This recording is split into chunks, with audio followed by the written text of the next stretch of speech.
Olá, sou Paulo Eduardo e estamos chegando para mais um estudo aqui no canal Minuto Missionário. Seja bem-vindo! Nós estamos fazendo estudos expositivos na Palavra de Deus aqui. Todos os dias tem estudo novo e eu quero contar com a sua companhia para mais um estudo. Vamos lá? Muito bem, nós estamos no capítulo 2 aqui da carta que Paulo escreve aos Gálatas, onde Paulo está falando da sua viagem a Jerusalém, o objetivo da sua viagem.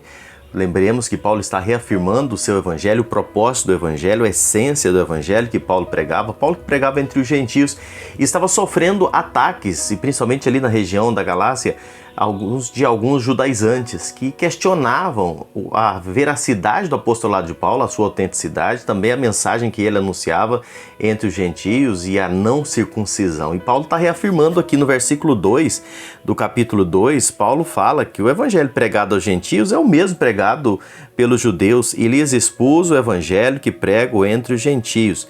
Paulo está aqui reafirmando a sua tese, que não há conflito entre o evangelho da circuncisão pregado pelos gentios e da não circuncisão que Paulo anunciava, da circuncisão pregado entre os judeus e da não circuncisão pregado entre os gentios. Paulo quer mostrar que não existe dois evangelhos, que o evangelho é o mesmo, não é?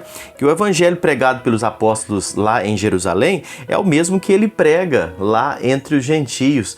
Esse é o propósito de Paulo reafirmar que não existe dois evangelhos. Atos 13, versículos 38 e 39, a mensagem que Paulo pregou aos crentes da Galácia foi: tomai, pois, irmãos, conhecimento de que vos anuncio remissão de pecados por intermédio deste, e por meio dele todo o que crê é justificado de todas as coisas das quais vós não pudestes ser justificados pela lei de Moisés.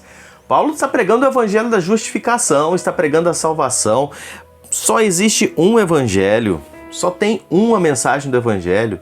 Se existir um evangelho diferente, seria outro evangelho, um falso evangelho, um evangelho que deveria ser considerado anátema. Não tinha outra mensagem. É isso que Paulo está falando. Não existe evangelho paulino, evangelho petrino, evangelho joanino, não é? De Pedro, de João, não existe. O evangelho, ele é exclusivamente orientado, direcionado por Deus e mostrando o plano de salvação única e exclusivamente pela obra redentora de Cristo na cruz do Calvário. Existem diferenças de estilo, de ênfase, de esferas, mas o evangelho é único, a mensagem é uma só. E Paulo deixou isso muito claro, que ele estava em pleno acordo com os apóstolos de Jerusalém para combater aqueles que queriam colocar práticas da lei dentro da mensagem do evangelho, que questionavam se gentios também poderiam ser salvos sem passar pela circuncisão. Paulo e Pedro tiveram, na verdade, comissões diferentes, comissionamentos diferentes, mas a mensagem era uma só, a mensagem era comum. O evangelho pregado aos gentios é o evangelho da liberdade. Olha o que diz versículos 3, 4 e 5. Contudo, nem mesmo Tito, que estava comigo, sendo grego, foi constrangido a circuncidar-se. E isto por causa dos falsos irmãos que se entremeteram com o fim de espreitar a nossa liberdade que temos em Cristo Jesus e reduzir-nos à escravidão, às quais nem ainda por uma hora nos submetemos, para que a verdade do Evangelho permanecesse entre vós. Olhando aqui, você percebe o papel de Tito nessa história. Tito foi levado por Paulo nessa viagem a Jerusalém, falamos em estudos anteriores, com o objetivo, como um exemplo de que é possível um gentio ser salvo sem ser circuncidado. Para os judaizantes ali da época, a presença de Tito, sendo um gentio não circuncidado no meio da igreja, podia parecer uma afronta. Enquanto Paulo evidenciava que isso era uma demonstração da liberdade, da graça de Deus.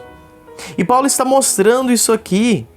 Se Paulo, e é isso que ele deixa no versículo aqui, ele cedesse à pressão dos judaizantes para circuncidar a Tito, que eles queriam que fizesse isso, Paulo estava comprometendo a essência do evangelho. A própria liberdade cristã estaria danificada. Você estaria agregando algo que a pessoa precisa fazer além de crer em Cristo para ser salvo.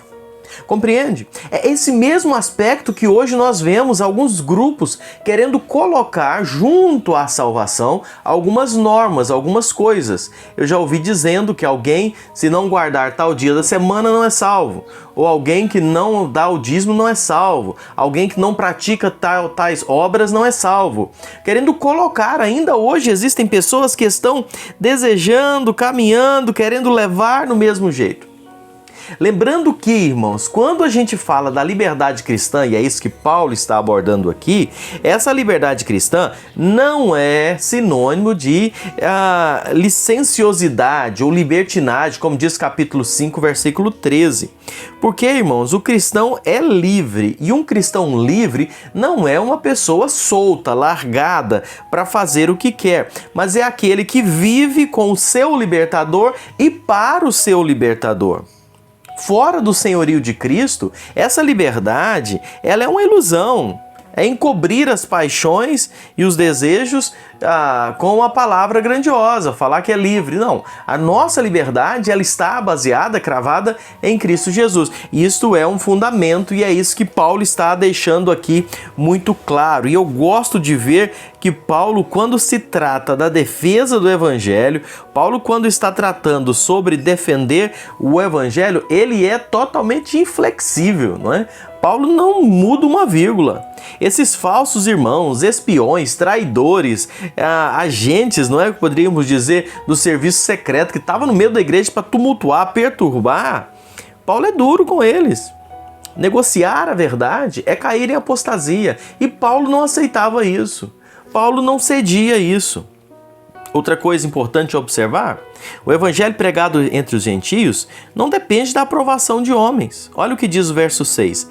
E quanto àqueles que pareciam ser de maior influência, quais tenham sido outrora, não me interessa. Deus não aceita a aparência de homem. Paulo não estava decepcionado com os apóstolos de Jerusalém.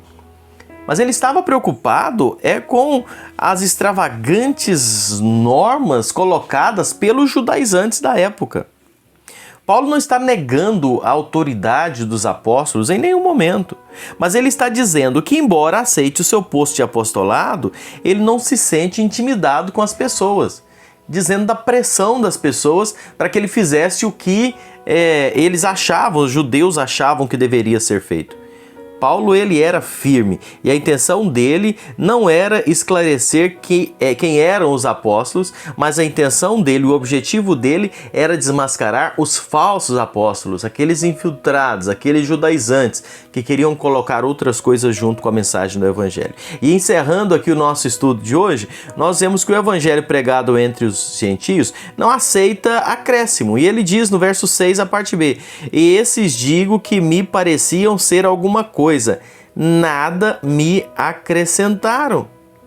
Esses que me pareciam ser alguma coisa, nada me acrescentaram. Paulo está declarando que o seu evangelho não precisava de revisão, de aprovação, de acréscimo. O evangelho de Paulo não era deficiente, como insinuavam alguns mestres. O evangelho pregado por Paulo não havia sido criado por ele, não havia sido recebido dos apóstolos, recebido de outras pessoas, mas ele recebeu diretamente do Senhor Jesus Cristo. Então, consequentemente, a mensagem do Evangelho que ele anunciava, a mensagem da liberdade em Cristo Jesus, capítulo 2, versículos 4 e 5, fala isso, é uma mensagem completa e imutável, portanto, não há necessidade de acréscimo de nada. E é isso que Paulo afirma, reafirma e deixa muito claro, e a gente precisa estar atento a isso. Nos nossos dias, muitos aproveitadores querem introduzir coisas novas na essência, na pureza do Evangelho da salvação em Cristo Jesus, colocando costumes, tradições, leis, ordenanças que vão além do que simplesmente crer em Cristo Jesus, andar nos seus caminhos, obedecendo a sua palavra. Querem colocar além. Nós precisamos estar atentos, porque tais pessoas devem ser consideradas como anátemas, hereges, pregadores não do Evangelho da salvação em Cristo Jesus. Que Deus te abençoe grandemente. Se não é inscrito no canal, se inscreva e eu espero você no próximo encontro aqui no canal Minuto Missionário.